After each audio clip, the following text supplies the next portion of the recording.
business. Now today we've invited along our web developers, and they're here to speak to us in a panel format on social media and how that can help you run your business better and help drive revenue for you. So with that, I'd like to introduce the panelists, and we'll get started with our discussion. First person that I'm going to introduce here is Dave Meyer. He's the president of BusyWeb. Dave speaks frequently on social media topics, and his team focuses on creating sites designed to allow clients to easily integrate social media. So let's welcome Dave. Right here. All right, sure. Next, I'd like to introduce Tony Zozo. He's the principal of Multiply. Tony's full-service advertising marketing firm specializes in quickly understanding client needs and developing a customized plan to meet those needs. Tony.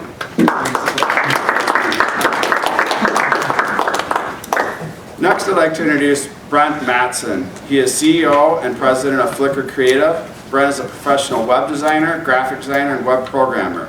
More recently, Brent has been advising his clients on the best use of social media to complement their online presence. And last but not least, Tim Krauberg, Senior Internet Marketing Strategist at August Dash. Tim daily advises August Dash clients on use of web content, social media, pay-per-click advertising, email marketing, and as social media has boomed, Tim has been working closely with clients to measure their social media efforts. So thank you all of you for We're just going to start off with just kind of some basic questions, and I'm going to ask all of you to comment on this, and I'll just start with Dave since he's the closest here. And if you could just kind of tell everybody here what you see to be the biggest misunderstanding surrounding the use of social media as it relates to business. Okay. Thanks, Paul, and thanks everyone for coming first. The biggest misunderstanding about social media, from my perspective, is that there's so much to misunderstand. It's just a big amorphous cloud. So, I don't think any of us here, or at least I hope none of us here, have expressed that we are social media experts, because it's pretty hard to be an expert in something that's as ambiguous as social media. So, if it's possible to be a Facebook expert, I suppose, but that changes every week. Edge rank and page rank changes all the time. So, all of these things that we need to know make it really intimidating. So people think that it's hard to do social media. The big misconception inside of that is it's only as hard as you make it. And if you focus down on what you're actually trying to get done, are you trying to get new clients? Are you trying to push more people onto your Facebook page so that you can get likes and connect? Or are you just trying to generate awareness for your company? That makes it easy, because then you can just say, okay, well, I know what I need to do now. Mm-hmm. And that keeps you from logging onto Facebook and spending a whole bunch of time doing mob hits on Mafia Wars, or spending a ton of time on Farmville or whatever. Because okay, well, Farmville isn't really where I'm going to get my next client. So that's how you focus and spend your time. Okay. Tim? The same question? Yeah, just other things that you might want to add on to what Dave mentioned there as far as misunderstandings or misconceptions that you've seen. Yeah, one of the things I encounter a lot is the misconception that it's still a teenager's environment, mm-hmm. That it's mostly 14, 15, 16-year-olds tweeting about their favorite movie, or talking about dates on Facebook. And the statistics, we've suspected this, I think, for a couple of years, and the statistics have caught up to show that that's not the case. I brought some good ones. I don't have them in front of me, but you can find them if you do a quick Google search. The fact is, the biggest growing segment of social media users are adults, and I think like the 50 to, I want to say like the 54 to 63 age range, mm-hmm. alone is about the same as 13 to 17-year-olds. So it's not just for kids, and a lot of businesses are using it. Okay. Right? Yeah, it's about the same thing I would say, is that it's not, I used to think this 2 years ago, that social media, it's all about who's doing what in who's like Chad Ochocinco, or sorry, Chad Johnson, whatever you want to call him these days. You know, what he's eating today. That's what everyone, you know, you thought this is what social media is all about. I need to know what my celebrities are doing these days, what have you. But really, these days, you need to be on it. You know, in some way, shape, or form, you need to be on it, and that's where some of my clients that just think it's too much time, it's a kid's thing. There's so much to know and to learn with it, to just be able to use it. It's all misconceptions about that, where it's really, like you say, it's as hard as you make it.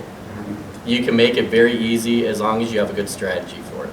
And I think that's you know, some of the biggest things that I see as far as, you know, clients that come in and ask about stuff is that they fail to plan, and then they think that it's just for kids and that's it. Mm-hmm. But it's really not.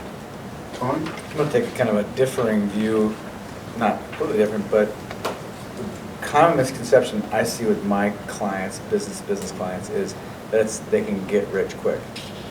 I'm just going to get on Twitter and it's going to be over. We're just, I mean, the cow, we're going to be rich, money's going to be coming in. And these guys say it's easy. I'd say it's just the opposite. It is very, very hard work to do, and it takes a lot of time and energy to understand where you're strong and where you're weak. There's going to be some brands that are going to be great on Facebook and be weak in Twitter. There are going to be some brands that are going to be awesome for Twitter and find 6 or 7 followers and develop a network there, as opposed to where Facebook will be weak. But to get there, it's not going to be a 3-day process. It could be 3 months. It could be 3 years to figure out exactly when and where that's going to be. So the common misconception I wrote is get rich quick, and Right. It's not going to be get rich quick. It's going to be hard. It's going to take. You're going to make some mistakes, and it's going to be a long, hard road. It's not going to be quick and easy. Okay. You know, my next question here, and I'll let you just kind of go with this, and you know, what other thoughts you guys have on this. But I'm curious where you think we're at from an adoption standpoint with businesses as it relates to social media. I mean, we always think of the bell curve in terms of adoption, but where do you feel like social media with businesses at today? I think it's the Wild West right now. Nobody knows. That's the best analogy I can give it. Nobody knows. And there's 4 herders right here.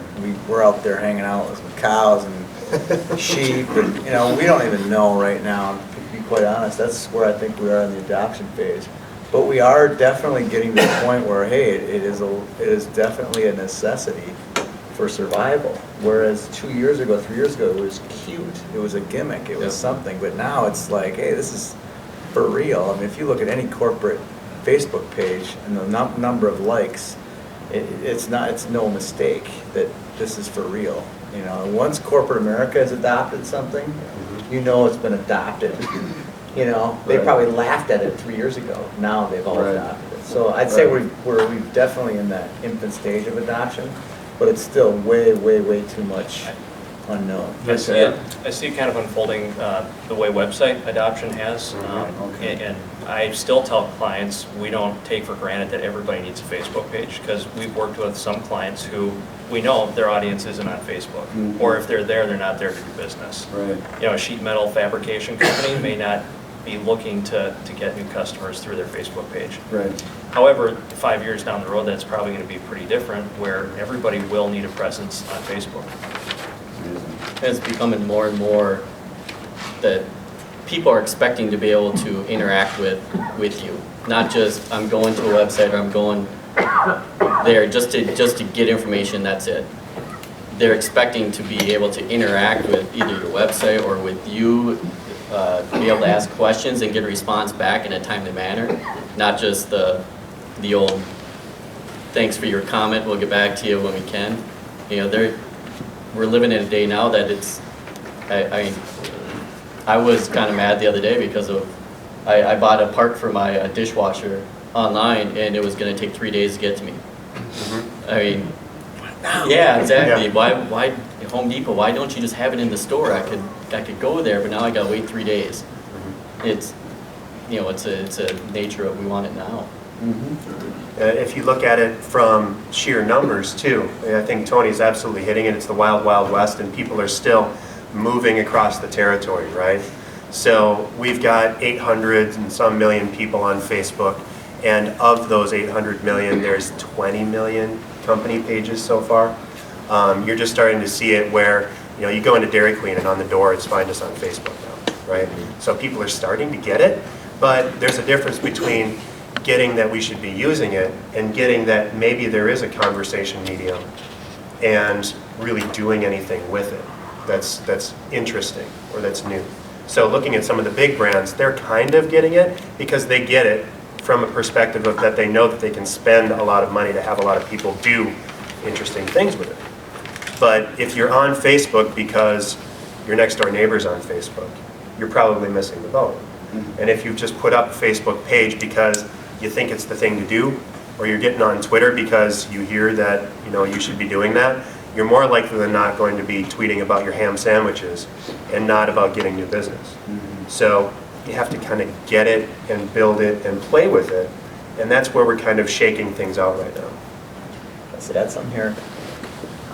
I liken the Facebook or Twitter or social media as, and I'm glad you brought up Ocho Cinco because I use this as my example. I swear I'm not copying them. I use this as my example all the time. If you are press-worthy, meaning if you have something that's interesting to say, Ocho Cinco isn't interesting to me, but he obviously is to 2 million people. If you have something to say, and there are people who want to follow it, that's terrific. That's great news for you.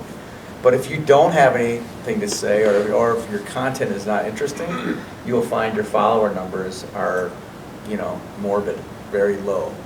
So that's why clients come to the four of us and say, hey, help me say something interesting for crying out loud. Because I am not a wide receiver in the NFL or an actress or a movie star or whatever that might be, or in a band. That's the key. I mean, literally, that's the key to this whole thing, is finding something interesting. And granted, I'll use the metal fabricator. Well, a metal fabricator may not be interesting to anything to me anyway, or you guys, on Facebook. But you know what? There's probably a narrow little niche of 50 or 60 people inside Twitter who are networking. I guarantee it, in the metal fabrication business. If you get in there, roll up your sleeves and learn that business, you're going to have some success where you probably wouldn't have had it 3 years ago.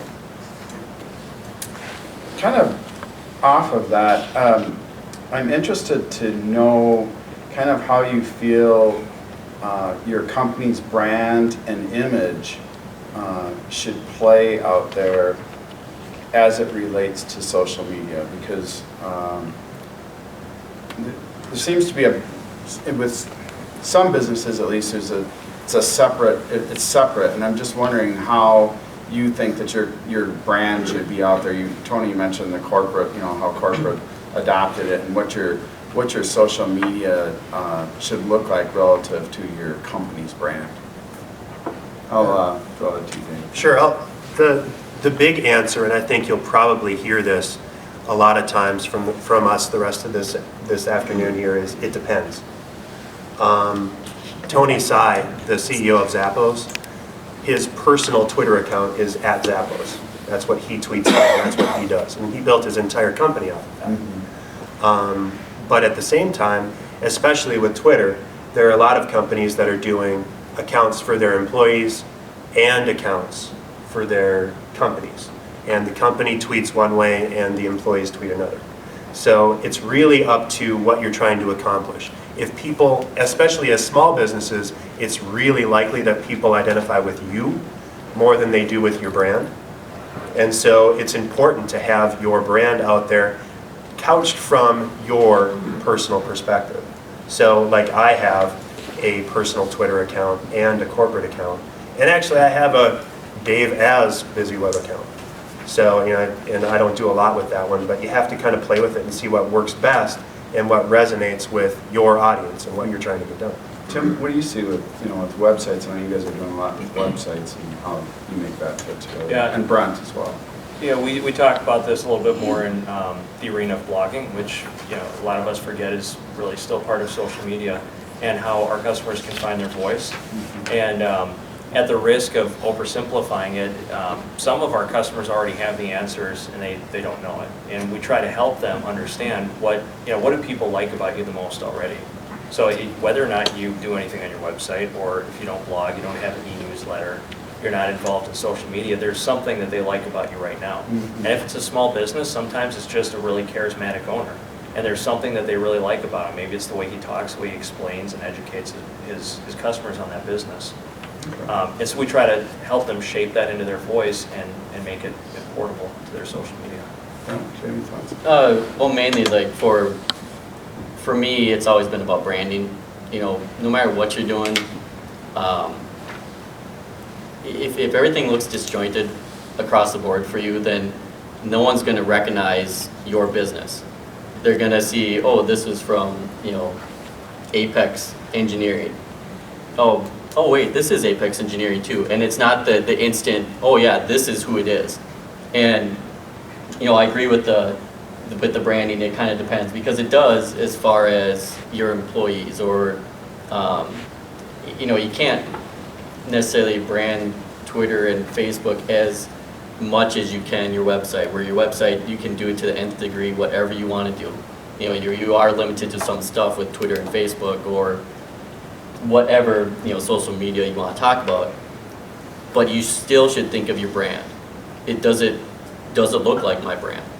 Yes or no. If it doesn't, then, they either think of why you're not doing it and doesn't make sense not to do it, or how can I improve on it? That's a good point. With our clients, we put together kind of a brand wheel. It's got a little hub and some spokes and terms that describe your brand, and then you have your 3 or 4 different brand identifiers, what he's talking about.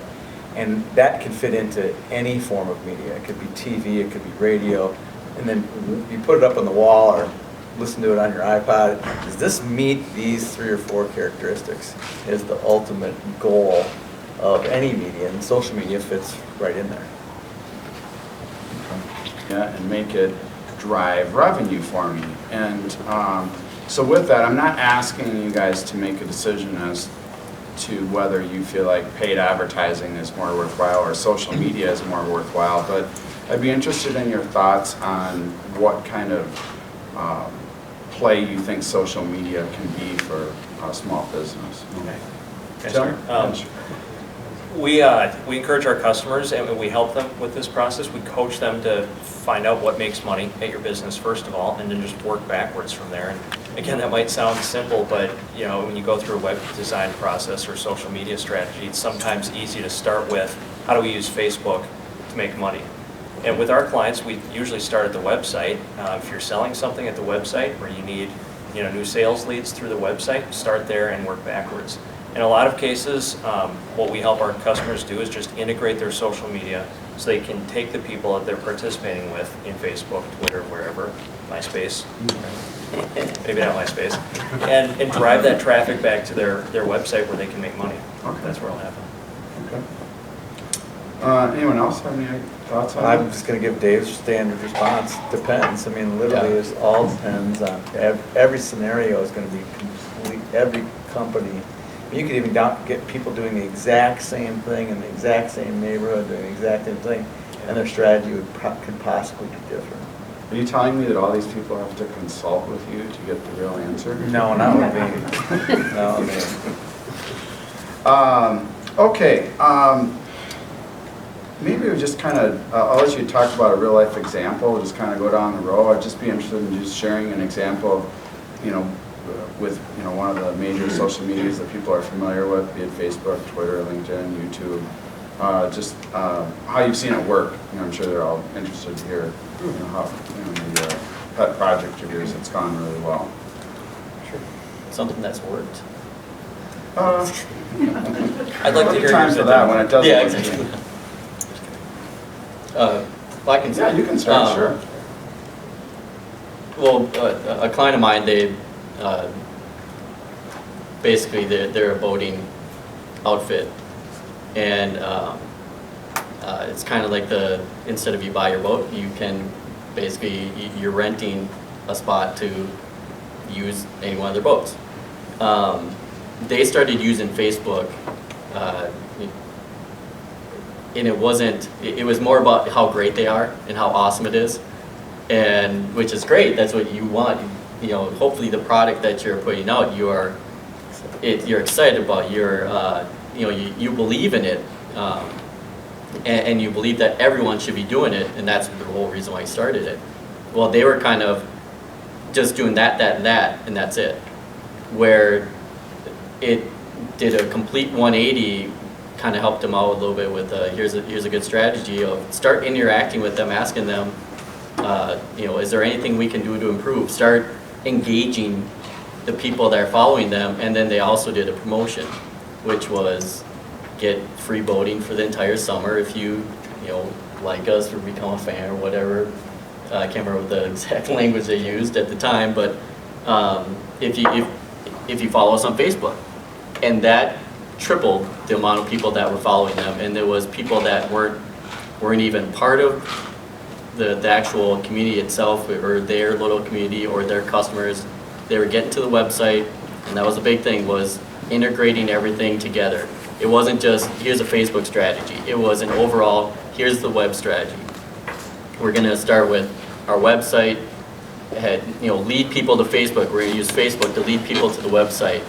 And then we're going to use this to make sure that people are aware of what we do. We're going to offer them an incentive, kind of a call to action. And it helped them to they sold out, and they're, not just giving away that one membership, they sold out in the matter of months as far as their memberships for the entire summer. And they had to buy more boats for the next season. So it's, to me, it's that. They didn't have a strategy at first. They were using it, and that was it. Tim, you want to share? Yeah. One of our clients is, it's a not-for-profit called Intellectual Takeout. I don't know if anybody's familiar with it. They're a conservative nonprofit, and they do a lot of education. I think it began as a resource mostly for university and college students. The website, I think, is intellectualtakeout.org, and we helped them build that before we did social media. But as part of it, we helped them with social media, and I think the key there was, as I probably mentioned once or twice, integration. That's really where our strong spot is. As a developer, is we helped take the traffic and the interest that they already had in that site and in the message, and kind of, I don't want to say cannibalize it, but use it towards Facebook. And I was surprised the last time I checked, they had several 100,000 fans or likes on Facebook. And we didn't, we can't take credit for the message or helping them come up with clever ideas to brand that. We just help put the right pieces in the right places. Dave?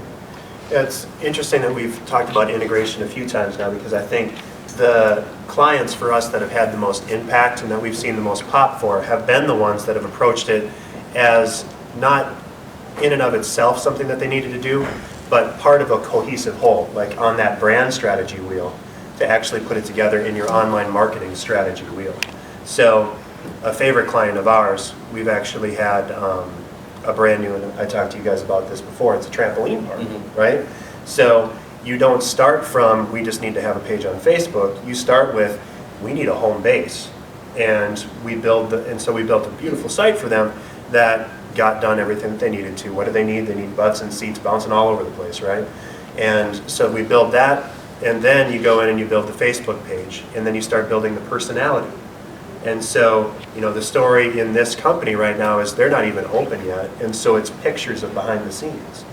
We just got 1,800 pounds of springs, for crying out loud. So here's what that looks like, and here's what goes into building a trampoline park.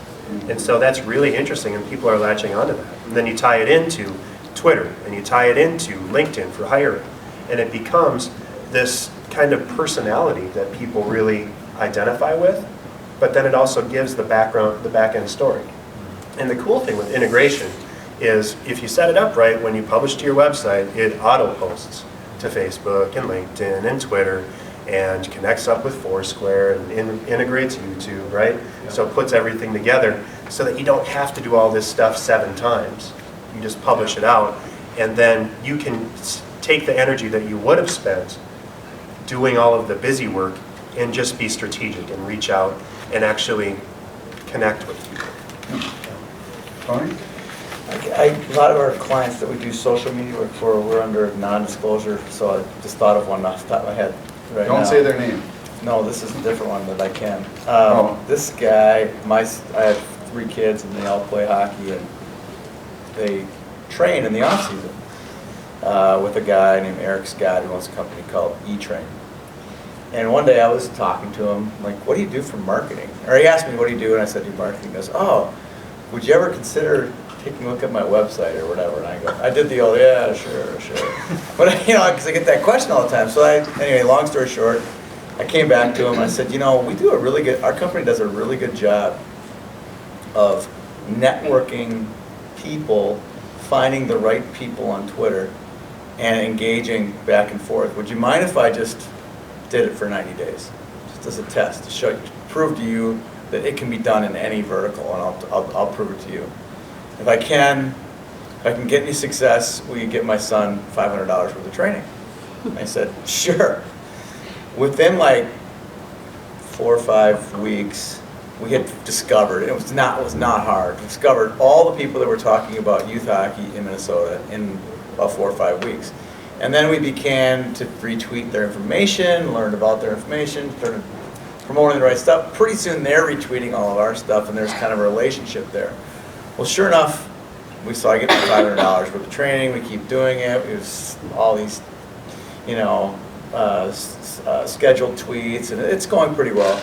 Well, by September, that's the part of the season where people are thinking what they're going to do for the following summer. Well, there's an organization that they have 500 to 1,000 kids in their association for the summer. Well, they, through the networking, ended up using his training center for all 1,000 of their kids.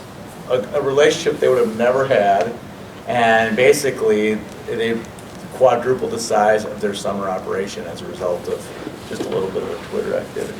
So he's like, yeah, that Twitter thing was awesome. He still has no idea. He has no idea what the account is. He goes, yeah, I've been there a few times. What you're saying is, I know the guy well enough where I don't say something he wouldn't say, but you know, they're just scheduled tweets, and it's networking within a specific narrow vertical, and you can have great success. I mean, it worked out pretty well. It's a fun story. It's a much more fun story to tell than some of the stuff that I work on for my boring clients.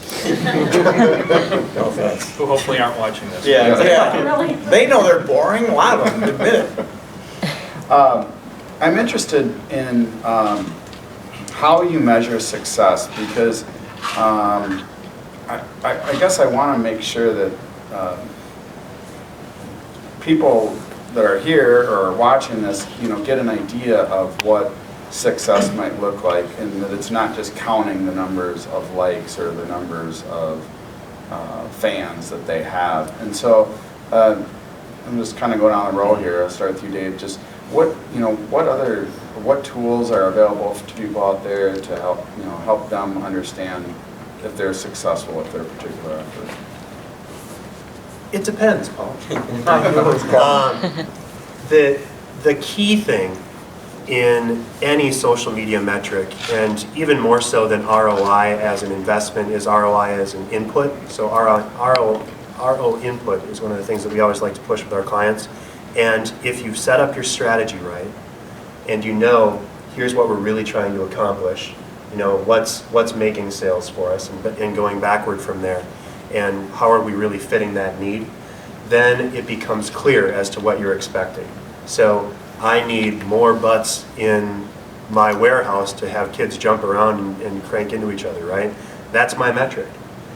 Has the account, or has all of this social media stuff resulted in doing more of X? And you know, likes and followers and hits and rankings on SEO, that's all a sucker's bet if you're just doing it as activity. Right. So, you know, in the PR game, it's always been, you know, the equivalency of ad dollars. And does that really matter? You know, does Ashton Kutcher have more income as a result of what he's doing in his 4 million Twitter followers than a company that's actually integrating some things and doing something really exciting and getting people excited about coming in the door. You know, so that's where the success metric is are you getting done what you need to with social media? Right. Yeah, I mean, basically the same thing as far as like, especially the depends thing. That's exactly what I was gonna say, because it's for every client's different. Every company is different for your metrics. I mean, if you're selling a $100,000, you know, big system, and by doing this, you've now added a couple more to your sales for the year. That might be great. That might be what you're after. But if you're selling little nickel marbles or something, this is an awesome example, I guess. But you know, you're selling little things and just selling a couple more. That's not a good for you. So what's good for one is, you know, not gonna be good for another. But it's the fact of, as long as you yourself say this is our goals, not I see what these big boys are doing on there, or I see what someone else tells me, and that's what our goal is going to be. I think it's more of, you know, come up with what you want and what is a good goal for you, and then otherwise it's just going to be a big letdown. You're not going to do it anymore, and then it's by the wayside and miss the boat on more opportunities, basically. I just want to build on what you're saying, but don't do it anymore. You know what? If you do it and you don't find success, it's okay. I mean, seriously, I have clients where they get in and they work at it for 3 months and they do really good work at it. They're not finding there's no fruit on the tree. It's not, you're not a failure for that. At least you kind of went in and dug around and you figured it out. So it's not, you know, it's not an F. It's more of a not applicable. Tim, I'm interested, have you seen any particular verticals or industries do better within a certain social media? So The big ones, Yeah. who already have, you know, 100,000 people ready to like them anyway. I know that's not what you're looking for, but No, I mean, I'm it's, thinking vertically, you know, I mean, if, whether it's retail or it's professional services or it's business to business, you know, certain ones like that you've seen, maybe with a little more grassroots effort, get going and really build upon that. no, I kind of want to steal Dave's line and just say it kind of depends, because it does. And I was going to try not to even say that the whole time. But I mean, what you touched on is important, and that is, you mentioned grassroots and how much involvement there can be. Some of our clients want to do social media with just their marketing manager or one other person. They're pretty sure that other people want to participate. But there are organizations, and nonprofits are great for this, where people aren't driven. I mean, people aren't going to tweet because they're on the clock and their boss told them to. They're going to tweet and retweet and post stuff on Facebook because they feel very strongly about a cause. So I don't know if that's the answer you're looking for, but nonprofits are good for that. And it's easier to get more buy-in, I've noticed. Anyone else have any thoughts on that? But it's different by industry, because if you're B2C and you're reaching out to people, social media is easy. Having a Facebook page and like us to get special deals and offers, you know, that's great. So B2C is really easy from a face value. B2B is a little tougher because the sales cycles are usually longer and those dollar figures are usually larger. It's a $100,000 sale. But social media is perfect for that, because with B2B, when you're working business to business, you really need to generate trust. And having a conversation with someone and building out all of these ways that we're the best dang people in our industry in this is awesome for social media. Of course, the sales cycle is going to be longer, but it's still there. Right. So, and you know, then nonprofits are cleaning house with this stuff, because it's all about reaching out to people that are passionate about the same cause that you are. Yeah, it's a lot easier to reach out Yeah. and build that network than, you know, 20 years ago it was you're going out and you're shaking hands. Now you're shaking a few hands, and now you can go online, and all of a sudden it just trickles out to you're networking with this person. All of a sudden they tell their 500 friends that, hey, check this out. All of a sudden they see it, they love it, and they send it out to their friends. The retweeting, I mean. Yeah. How's Movember going? Yes. You heard of it? That's all social media. Yeah. I had a goatee before it was cool, but you know, everybody's growing mustaches for prostate Prostate. cancer research. And so you grow that, and there's Facebook campaigns all over the place right now for that. Website's hilarious. Oh gosh, yeah. This is on a similar line, it's not a question about the verticals, but I have a comment that I've noticed, and I'm doing it now more as a social experiment, about retail companies. I'll make a comment on Twitter about a specific product or services or industries, and it's amazing how fast a reply you get back from them. Mm-hmm. We had a site, I don't know what it was, something to do with GoDaddy, and it was bunk. I mean, it was clearly all their fault. Clearly something was wrong with their customer service model, and it was going bad. And literally, just immediately, I was in a harumph moment. I went, I think I said GoDaddy sucks or something like that. I'll never use them again. Something like that. At GoDaddy sucks. I'll never use them again. And within 4 minutes, 5 minutes, I had a phone call at my office. I wasn't even at my office. I said, can we get his, blah, blah, blah, this is GoDaddy customer service calling, blah, blah, blah, blah, blah. And I'm like, talk to our receptionist. She called me, she goes, GoDaddy wants to talk to you. I'm like, what? I'm like, they just called, they figured out who you were, went online, found you, and they want to rectify any problems. I'm like, well, that's odd, because I was on hold with customer service like 25 minutes. So if you say something on Twitter and acknowledge it, and the same thing happened at Best Buy. I actually said something positive in the reverse about Best Buy, and they sent me something. I had a great experience at Best Buy. The person who was helping me was this person at this store, and I just figured I'd say it, and I got something back saying thank you, and then they sent me a coupon or something like that. It's pretty cool. I think, I don't know, because I myself am a bit of a novice with this still, but I think that the one thing that I've learned in talking with some of you is that listening piece is maybe as important as anything, really, especially for an established business, for you to know what people out there are saying. And I don't know if maybe you want to share an experience. I was just going to say that by doing this, you are opening up the door to criticism. No, criticism's out there. Well, Yeah. I'm just saying, like, Right. be ready to be told what someone thinks without you asking for it. Without you saying, hey, what do you think? How are we doing? It's going to be, like you said GoDaddy sucks. And that, I'm sure to them, they're probably like, we don't suck. What is this guy talking about? But then to not, and this is what one client, I was luckily there when they saw this, it was kind of along the same lines, and they were starting to type up, well, here's what we think about you, and and I'm like, nope, stop what you're doing, just delete. Now let's ask them what's wrong. What can we do to make this better? That's what, for some of the social media stuff, that you have to realize that it's so easy online to be 6'10" and 300 pounds and full of muscle,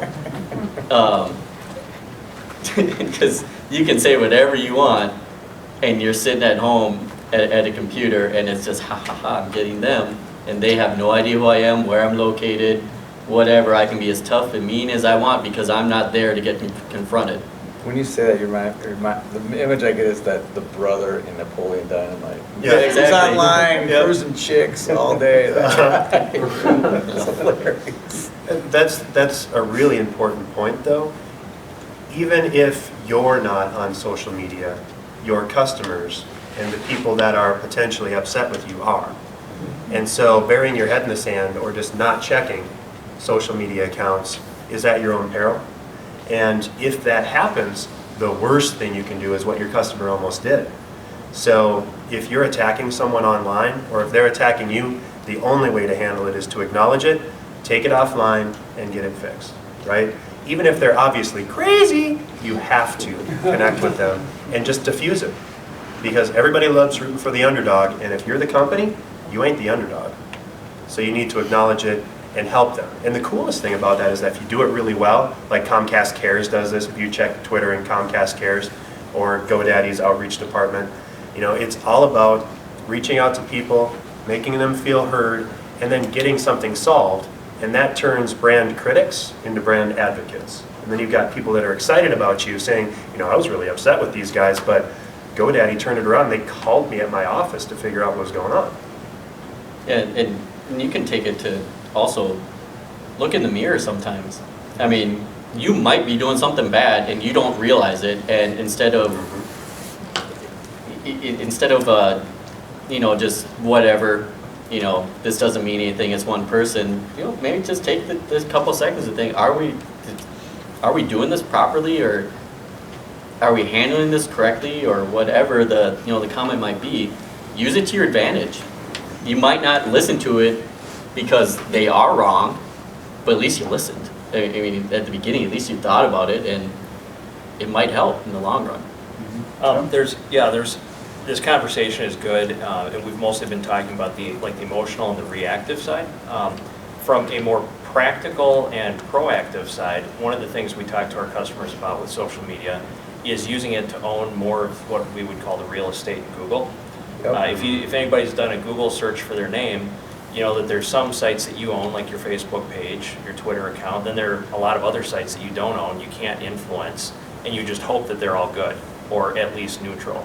And social media is a good way before anything happens, and hopefully it never would, but it's a good way to own more of the first page of Google when somebody Googles your name. And Facebook and Twitter will almost always get you to close to the top of page one. Google Plus will do that.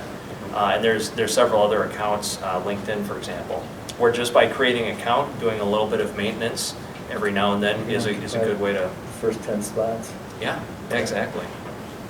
I have a client that had someone wrote, if you want to play a bad practical joke with somebody, go to Rip-Off Report and write a report. And it is the worst thing to overcome for a client. Yeah. Someone wrote, it wasn't even that big of a rip-off. I mean, it was a client complaining about his damage deposit for an apartment.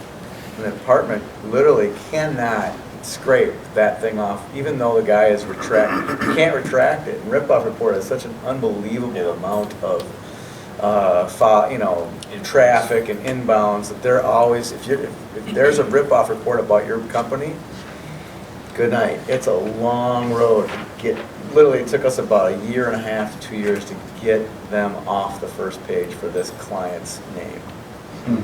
So And it's not that it's gone, it's just... it's just you on had the to second work- page now. Yeah. But you gotta literally, it's like we had to invent ways to get 10 things that are more important about their business in those key terms. You know, like some of the stuff you're talking about that too is that if you get into the whole realm of the search engine optimization, then on just when you talk about Google, there's a whole nother aspect Yeah. with all this stuff. And if there's one thing you can take away from a lot of, from just what I'm saying is just, it's work. And it's not just a one and done thing, and that's what, even search engine optimization, and we'll help out clients, we'll give them advice, whatever, and they just do it once, and then all of a sudden 6 months down the road, how come I'm not #1 on Google? Well, did you do anything else to your website? Are you adding new blog posts? Or, well, we haven't done this, we haven't done that, we haven't done any Facebook, we have our accounts set up, so that should be good, right? Well, it was good at the start, now it's dropped off, and you kind of missed the boat on some of that stuff, and you got to realize that it's online brand needs to be taken care of and massaged as much as you take care of face-to-face time or stuff that you're doing with clients or at your business. I go online before I do anything. Well, not everything, but just getting here. I'd never been here today. What did I do? I went to Google Map, typed in the location. I saw where it was on the map. I did the satellite so I could see the parking lot. I could see where I was pulling in before I even got here. I mean, that's before I go to a new restaurant. I'll check out their menu first. I'll check out how to get there, whatever, and that's just how it is. I'm interested in your thoughts here as far as who you think should be managing your social media for you. I mean, people that are attending here are different sized organizations. Some of them are, sole proprietorships, others are large companies. I know it depends, but I'd be interested in your thoughts. Well, let's just say for a small business that might have under 100 employees, what person organizationally do you think should be having that voice out there? Because and what you're talking about here is, whoever is out there tweeting, whoever's ever out there putting Facebook entries, it really has a lot to do with what you're saying about your company. And go down the road here, Dave. Here's the key. Somebody has to do it.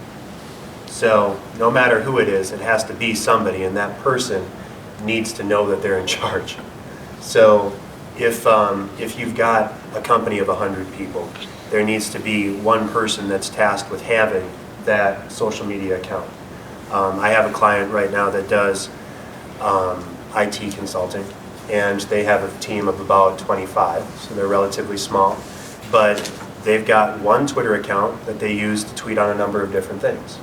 And what happens is they've got 6 people that all do it, and then they just put their initials at the end of each tweet, so you know where it is. And then on their Twitter homepage, it has a little key that says, if MJW tweets, this is who that person is.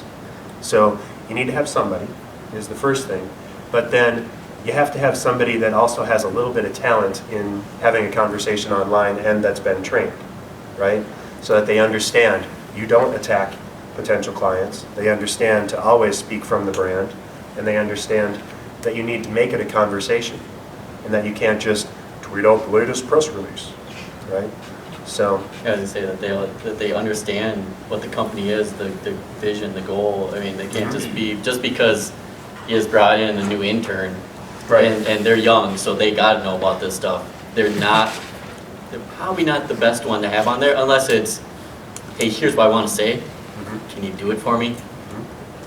Not just giving them the reign of, all right, now you're in charge of this, so tweet about what we're doing, or go on Facebook and tell them what we're doing. I mean, that's your brand. You're speaking about your brand and what you're doing. Don't just put someone in charge that doesn't have a clue what's going on there. Just because they know how to use the stuff doesn't mean that they should be using it. Tim, thoughts? Yeah, I think the first question is, do you want a third party, like one of us, to manage it, or do you want to manage it in-house? In our case, that's a pretty easy answer. All of our coaching ultimately, ideally leads to them managing it in-house, and that's more a reflection of us as a company, as August Ash behind. So you guys nodding your heads, maybe Yeah, that's the same. You want to lead the client to do it themselves. You'll show them how. We're trying to help them be increasingly self-sufficient, self-aware, or whatever. But then the second question that would lead to is who within the company is going to manage it. And I like Dave's answer, and yours too, Brent. And I would add to that, identify who in your organization already gets along with customers the best. And they don't necessarily have to be the last authority on what gets put out the door, but take advantage of it, because it might be the receptionist, and people might just overlook that she is just really good with customers and she understands questions better than the owner. And so try to leverage that. I'll just build on that, because I believe everything they just said, but we also provide the service of doing it for our clients. And it's been an interesting, we probably have 4, maybe 5, depending on the day, clients where we do it for them. And this is, generally speaking, it's commentary in LinkedIn groups on a specific few topics, obviously Facebook and Twitter. And it's fascinating, because I don't do this for the clients, I have a guy that does it for us. And it's fascinating because I get copied on the questions. So someone inside of the groups will be saying something, let's call it somewhat controversial, or asking a question that he's not trained to answer. It's bizarre, oh no, don't tell them this, or no, some of the conversations that happen. But as we proceed in this, I would say, like you were saying, the conversation is very good. This guy is very good at leading a conversation online. So if we go back to the beginning part of the question, who should do it? It should be someone who can lead an online conversation. And it is not easy. I watched this guy work. He is very, very good at it. I'm amazed. I'm like, how did he pull that off? It's almost like he has like a King Midas touch. Whatever he says is like turns to gold. And it seems like if I just said that on there, it wouldn't come off right. This guy's got a talent in pulling that off. But it takes time, and he's made mistakes, but he's really good at understanding what that brand is, and then getting out there and, through hashtags and all the good stuff, finding out who's who and where is where. Okay. So- All right. Well, I've got a couple of quick questions I'm going to throw at you, and I'll just ask you to comment quickly on these, and so that we have time to field some questions here. Is this kind of like a speed round then? This is a lightning round. Lightning round? Okay. So I'm just looking for you in a high point, what you would offer that you would caution anybody on in participating in social media. Just one I'll go high real level fa- thing. Real Yeah, you can go fast. anywhere, sure. Just assess your bandwidth and your resources before you start. Try to identify who in the organization is going to do it, how much time per week or per day. Okay. Yeah, but I was kind of thinking the same thing as far as just, Sure, that's okay. just because you open the account doesn't mean it's going to work. You have to work at it to, is using work a lot in one kind of sentence here, but you have to work a lot to get it to work, basically. It just doesn't happen just because you filled in some information and now your Twitter account is live, or your Facebook account is live. Or even your websites. though. Or website, exactly. Your blog, whatever, it is work. So the caution being time. Just Yeah, well, you got a time. Just commitment. know that, yeah, sorry, kind of roundabout way to really avoid a question maybe. But it was, it does take time, and that's the basic thing, that it doesn't just happen just because you open an account. Well, the obvious one is be careful what you say, but the more broad kind of summarizing is be consistent. You got to be consistent with it. You got to stick with it.